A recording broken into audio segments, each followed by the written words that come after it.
Yeah. Um, uh, yeah.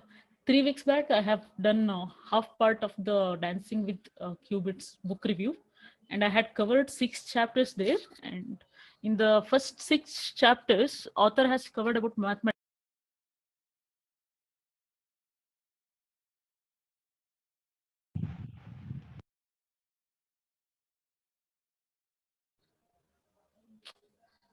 P not gate. The first qubit is known as the control qubit, and second will be the target qubit.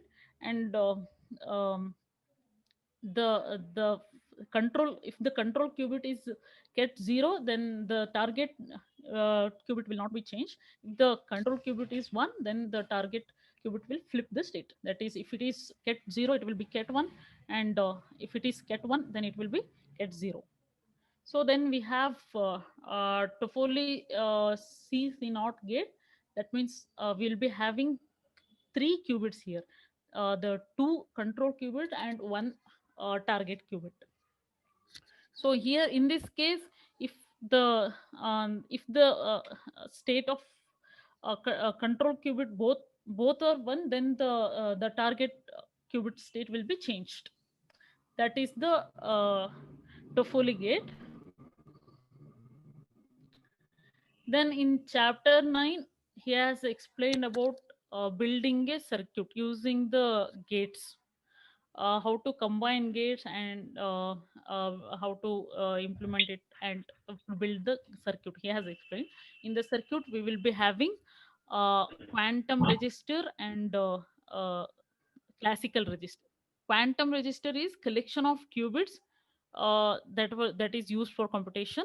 By convention, we'll be mentioning it as q0, q1 till qn. Then the basically it will be initialized to get 0. The classical register is, once we measure the qubit, we will be having some classical information. To store that result, we will be needing classical registers. Here is the simple circuit. That is the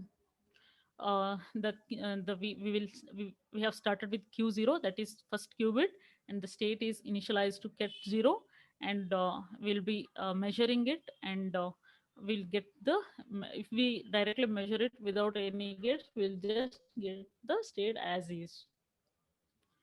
So he has explained, in the same chapter, he has explained 2 algorithms, Grover's and Disjosa algorithm. The Grover's algorithm is for searching unsorted elements, most probably in the database kind of stuff. So classically, searching unsorted database requires linear search, and the time complexity is big O of n. In the quantum, it takes big O n half time, and it is providing quadratic speed of. So in the Deuce-Josa algorithm, it is one of the first quantum algorithm that showed the quantum computation could demonstrate an exponential speed up over deterministic classical algorithm. This algorithm is the inspiration for Simon's and Shor's algorithm.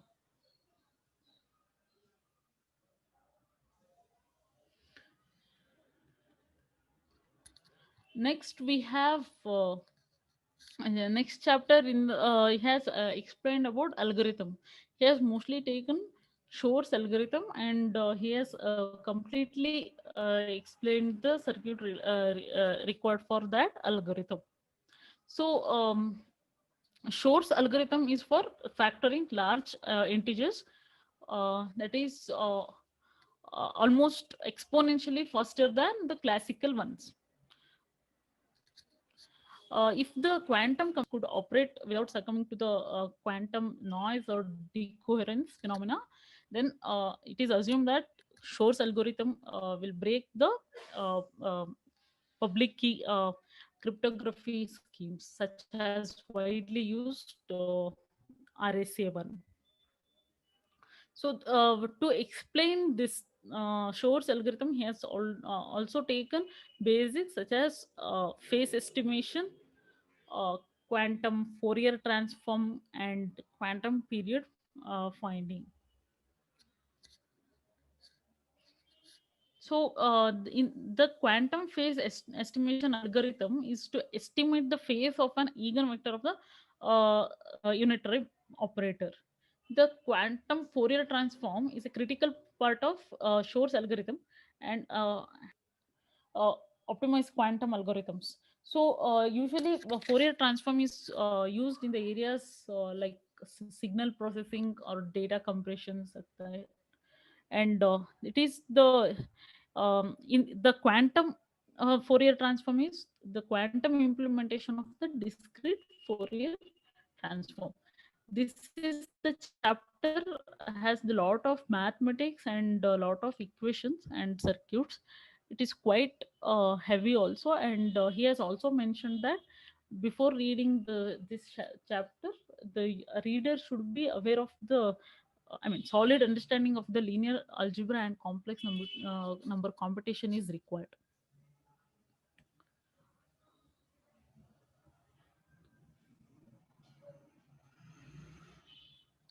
In the next chapter, he has explained the uh, the physical meaning of uh, the qubits. Like till chapter 10, he has taken the ideal case of qubits. That is, he calls it as logical qubits. That means the logical qubits will never lose the state when they are not used, or we can apply any number of gates on them.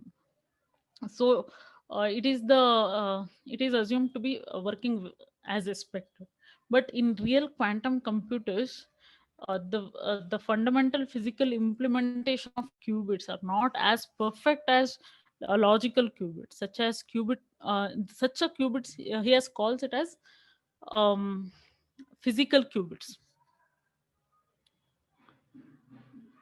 Those qubits, the physical qubits will lose its ability to hold on to state after that is called coherence time.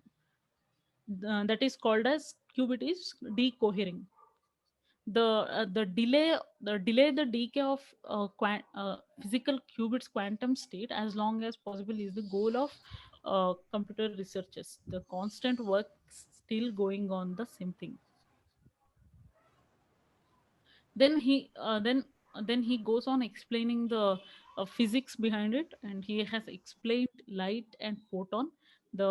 He has taken double slit experiment, and he has explained both the wave and particle nature of the light, and he also explained wave particle duality, and he has explained superposition when two waves take up the same space at the same time. It uh, it it leads to interference, as shown in the figure here. In this case, and at any point where the waves overlap, their amplitudes may be positive or negative, add up to give the new combined amplitude. If both the amplitudes are of the same sign, then it is a constructive interference. If they differ, then it will be a destructive interference. When the new amplitude is zero, we have a complete destructive interference.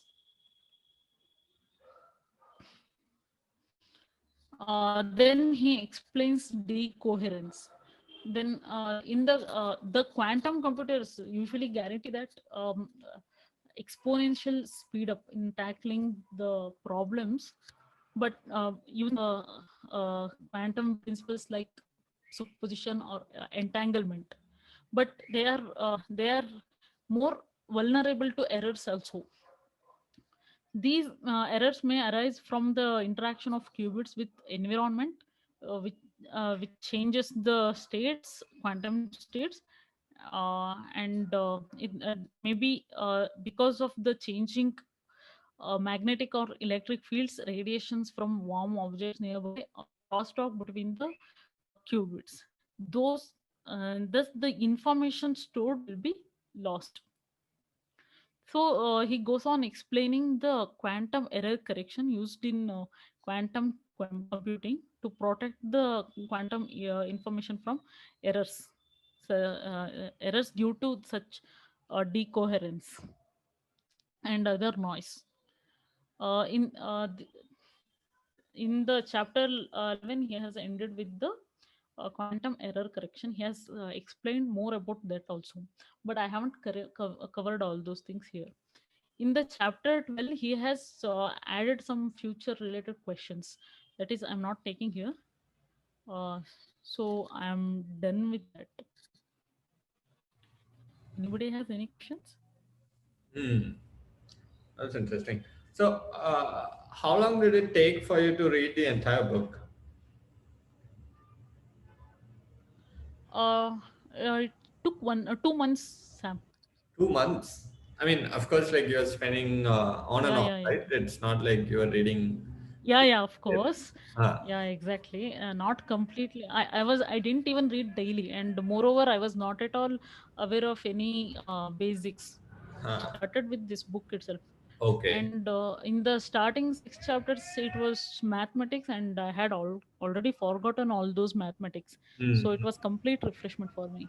Okay. So, do you think this is a good book for beginners who doesn't Yeah, understand this is it? very yeah, that is truly because I wasn't knowing anything about QC. After reading this book itself, I got many things.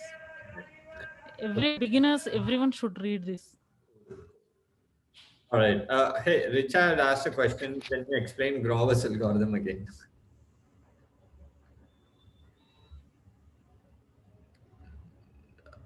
Nishita? Sorry. Uh, so Richard Hello. asked a question in the chat. Can you explain Grover's algorithm Mm. again? Grover's algorithm. Yeah, I even I am not so sure about the complete the implementation of that, but I know this is the search for searching. We are using Grover's algorithm. KG, That too Uh, with KG, Actually, KG. Yeah, unsorted elements. Okay, great. KG, I think can answer that, right? yeah, KG. I Yeah. can answer. Ah, Yeah, it's a good question, Richa, because we used to hear Grover's algorithm frequently, but we don't know what does it mean. Uh, Nishmita, please continue sharing your screen. Okay. Yeah, because I will Is take that notes from closed? there.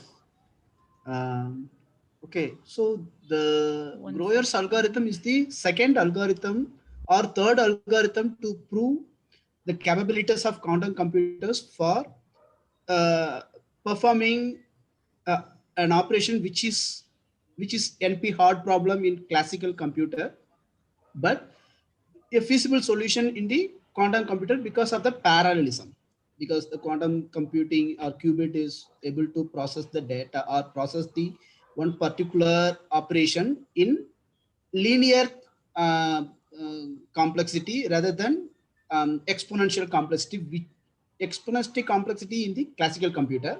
The same problem is linear complex in quantum computers because of the parallelism. In the Grover's, specific to Grover algorithm, the search will happen in parallel such that the identifying the element in question. For example, if we have n elements in a database, the normal search will go one by one, or binary algorithm or bucket search, whatever algorithm you do, it will take big O notation of n time. N times it have to repeat. But in case of quantum computing, it will take O of n by 2 or n1 by 2, which increase the search by 2 times, and in good case quadratic speed up, which is that is the 4 times it will increase. This is a high level explanation for Grover's algorithm. If you want to still go down, it is a database searching algorithm. Assume that you have 1,000 line items in your database. You want to search for example, 1,000 numbers, telephone numbers in a telephone directory. You want to search your name. in normal classical computing, in the worst case scenario, you have to search for 999 times, assuming that your name is the last line item. But in case of Grover's algorithm using quantum computing, this search will happen in parallel. Then it can be completed within either 500th attempt or 215th attempt or 256th attempt. That is the importance of Grover algorithm. Does it make any sense? Rita? Yeah.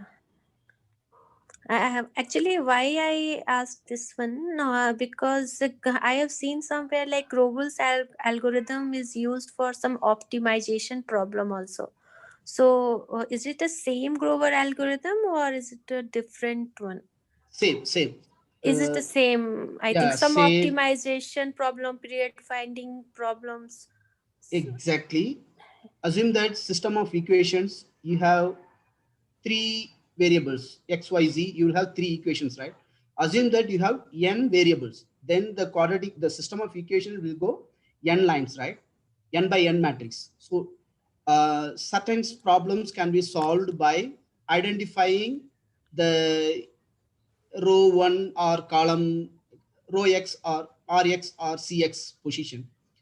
This identifying that position can be speed up by Grover algorithm rather than the normal classical approach. That's where it is used. Okay. Does that answer your question? Yeah. Maybe I will explore more.